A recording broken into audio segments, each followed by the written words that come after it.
Hallelujah, hallelujah. Hallelujah, hallelujah, hallelujah. Your words, O Lord, are spirit and life. You have the words of everlasting life. Hallelujah, hallelujah, hallelujah.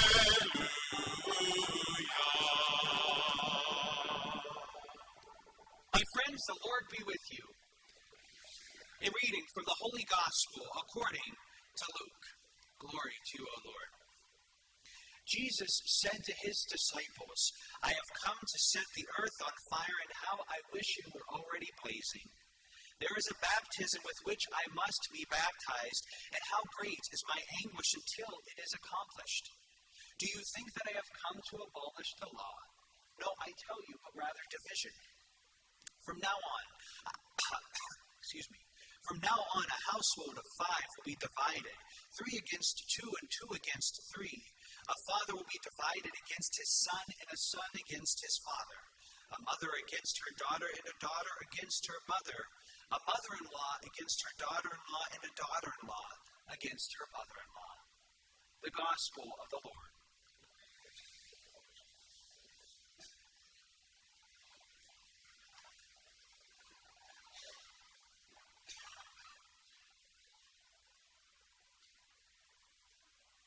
Good afternoon. If you want a tip of how to wake up early on a Sunday morning, about 6:30 or so, take your 3 fingers, these 3, take these 3 fingers and slam them into the sacristy drawer, and that will get your attention. So that's how I woke up this morning. I would like to use 2 persons to help us to understand the gospel this afternoon. The first being Saint Clare. Saint Clare died in 1231. She was a follower of Saint Francis of Assisi. And Saint Francis of Assisi, we know, is famous for listening to the words of Jesus when he said, rebuild my church, and founded the Franciscan order.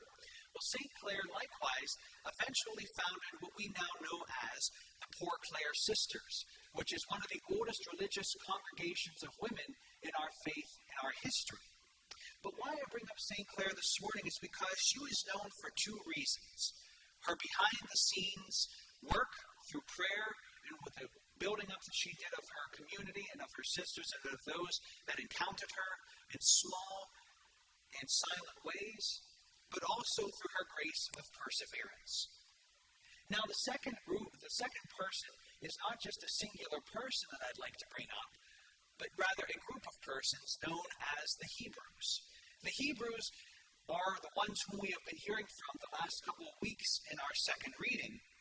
And this is a group of Jewish people that converted to Christianity in the early 1st century in Jerusalem. And the letter of the Hebrews was written as a letter of encouragement as they begun to be persecuted for their own witness of faith and belief. St. Clare, with her understanding of perseverance, and the Hebrew people as a people of encouragement. Perseverance and encouragement. The 2 lessons from 2 different groups of people in different centuries of faith. You and I are, as the letter of the Hebrews says, running the race. Running the race of our daily life. We have our agendas, we have our meetings, we have our jobs, we have our families, we have our sports, we have our school, and everything else in between. And that's what consumes our daily life. But what we are reminded of is that we don't run this race in vain, but we run it with a purpose of faith. And so, perseverance and encouragement are the 2 hinges that help us to live out our faith. And we are reminded that our faith is not just doctrine or a religion, but if it is a true faith, it is rooted in our belief in the person of Jesus Christ, Him crucified and Him risen. If we believe that Jesus Christ is the one standing for us, we then believe then that we are able in our daily life, no matter how small the task or relationship, that we are able to persevere. But we are also called to encourage. We are called to encourage by how we live our life as well, that there is a purpose beyond the present moment. And that is the lesson of this morning's gospel.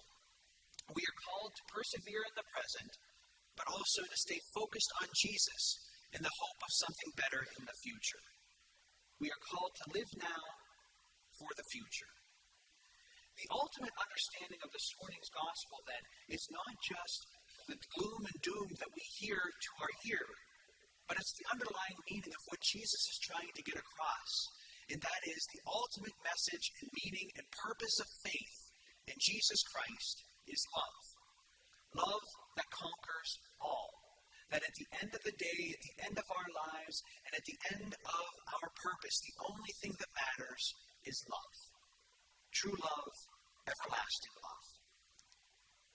But oftentimes in our own life, just in our daily routine, it is hard to preach the gospel of Christ because sometimes people see it as a moment of tribulation, as a moment of difference.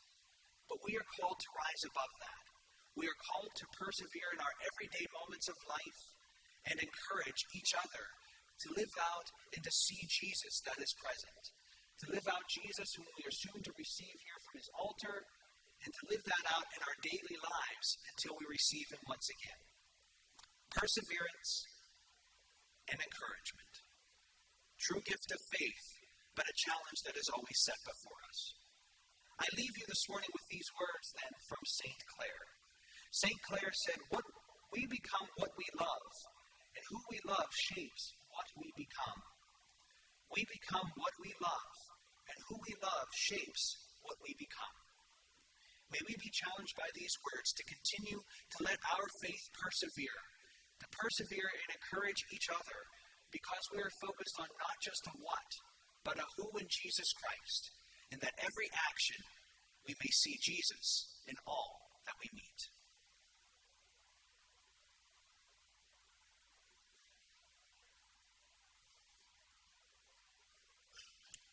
Let us stand and profess our faith.